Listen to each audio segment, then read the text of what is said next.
మామయ్య, చార్మినార్ ప్రసాద్ మల్టీప్లెక్స్ ట్యాంక్ బండ్ ఇవేమైనా చూస్తారా? వద్దు బాబు. అన్నయ్య గారు జ్యూస్ ఏమైనా తాగుతారా? ఓ 25 మిరపకాయ బజ్జీలు వేసి పట్టురామ్మా. అమ్మా ఆ బజ్జీలు మధ్యలో కట్ చేసి ఉల్లిపాయలు వేసి బాగా నిమ్మకాయ పిండు. పిండుతానన్నా, పిండుతాండ్రా. వద్దు, BMW లో తిరిగేదాన్ని నన్ను మిరపకాయ బజ్జి వేయమంటున్నాడు. అందులో బజ్జిలో కోసి ఉల్లిపాయలేసి నిమ్మకాయ పిండమని చెప్తున్నాడే. అవును, ఈ వంట మనిషి గీత ఎక్కడా? అది షవర్ బాత్ చేస్తోంది. ఇది ఈ పని మనిషి లక్ష్మి. అదిగో అక్కడ ఫేస్ ప్యాక్ పెట్టుకొని కూర్చుంది. వీళ్ళ బిల్డప్ తో చచ్చిపోతున్నాను. అవును, బజ్జీలకి ఏం పిండి పడతారు? గోధుమ పిండి. అవునా? ఏ కాదు, వరి పిండి అత్తయ్య. అయ్యో, ఏదో ఒక పిండి. ముందు ఆ మిరపకాయలు ఇటీ. ఏమైంది ఆంటీ? ఏదో టెన్షన్ లో ఉన్నట్టున్నారు. హబే ఏం లేదు, మీ నాన్నగారు మిరపకాయ బజ్జీలు కావాలన్నారంట. అవునా?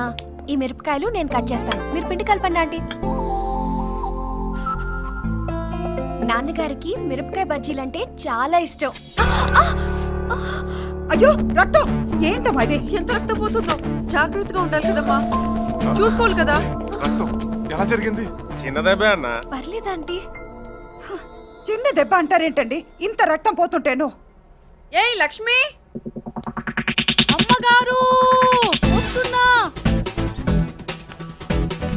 గీతా, రేయ్ రాముడు! అమ్మగారు వస్తున్నా. ఎక్కడ తెచ్చారా? అయ్యగారు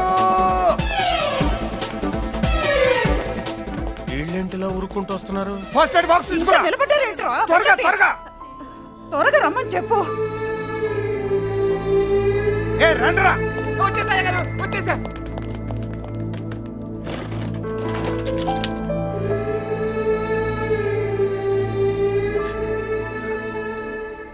నొప్పిగా ఉందమ్మా? లేదాంటీ. ఎలా తగ్గింది? బజ్జీలు వేద్దామని. బజ్జీలు వేడ ఆపేయండి. కావాలంటే 5 స్టార్ హోటల్ నుంచి తప్పించుకోండి. ఊరుకోండి అన్న. మన రేంజ్ ఏంటి, 5 స్టార్ హోటల్ నుంచి బజ్జీలు ఏంటి? పేద పొలం కదా. అవును, మీరు కేకయ్యగానే ఈ కోటీశ్వరుల ఫ్యామిలీ అంతా వర్కర్స్ యూనియన్ లా అలా ఊరుకుంటూ వచ్చినారేంది? మీరు మా అతిథులుగా ఉన్నంత కాలం మేము కోటీశ్వరులం అయినా మీకు సేవకులమే. బజ్జీల సంగతి ఆపేసి ఎవరి పనుల్లోకి వాళ్ళు వెళ్ళండి. పదరా. సారీ. కృష్ణ, హే, ఏమైంది? నాకు అమ్మ లేదు. నీ వల్ల నాకు అమ్మలాంటి అత్తమ్మ దొరికింది.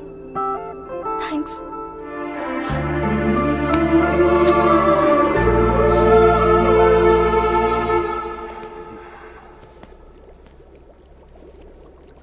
ఏందన్నా, అమ్మాయి బాధ చూసి కన్నీళ్ళు వచ్చినాయా?